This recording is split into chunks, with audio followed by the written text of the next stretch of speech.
তার আগে কৃতজ্ঞতা জানাই বর্তমান বিচারককে যে উনি ন্যায় বিচার আমি পেয়েছি, ওনার কাছে আমি কৃতজ্ঞ এবং আমার পরিবার কৃতজ্ঞ। দেশের আমার এলাকার যে মানুষ, লক্ষ লক্ষ মানুষ আমাকে পছন্দ করে, ভালোবাসে, তাদের পক্ষ থেকে কৃতজ্ঞতা জানাচ্ছি।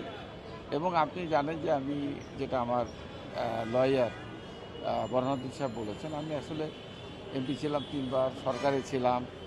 তো আপনি জানেন যে টেলিভিশনে দেখি আওয়ামী লীগের একটা সাধারণ কর্মী তার বিছনার তলে 50 কোটি টাকার এফডিআর থাকে।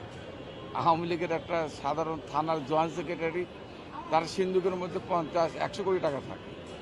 আমি এমপি ছিলাম, আমি আমার পরিবারের অনুযায়ী, নিয়ম অনুযায়ী যদি আমি ভাগ বাটোয়ারা পাই তাহলেও তো একটা মানুষ অর্থ থাকে। আমার যে মাত্র 5.5-7 কোটি টাকার সম্পদ, আমার টাকা পয়সা, বাড়ি গাড়ি সব কিছু মিলিয়ে কিন্তু এই সম্পদ, এই সামান্য সম্পদ নিয়ে আজকে 20টা বছর আমার সমস্ত টাকা পয়সা ফ্রিজ করা ছিল, অ্যাকাউন্ট ফ্রিজ করা ছিল।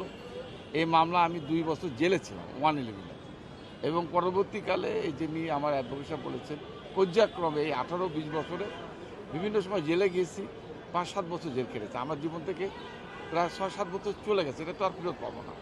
এই যে হয়রানি, এটা শুধুমাত্র রাজনীতিক কারণে আমাদেরকে হয়রানি করা হয়েছে। যখনই আমরা একটু জোরে কথা বলতাম, সরকারের সমালোচনা করতাম, তখনই আমাদেরকে জেলে ঢুকে রাখতো। তা আমরা চাই যে আজকে যে ন্যায় বিচার প্রতিষ্ঠিত হয়েছে বর্তমান সরকার এবং বর্তমান প্রেক্ষাপটে, এই ন্যায় বিচার প্রভাবমুক্ত, রাজনীতির প্রভাবমুক্ত যে ন্যায় বিচার, এটাই বহাল থাকুক। আমরা আমাদের উপর যে অন্যায় অবিচার হয়েছে, এই বিচার আল্লাহ করছেন এবং দেশের মানুষ এর বিচার দেখছেন।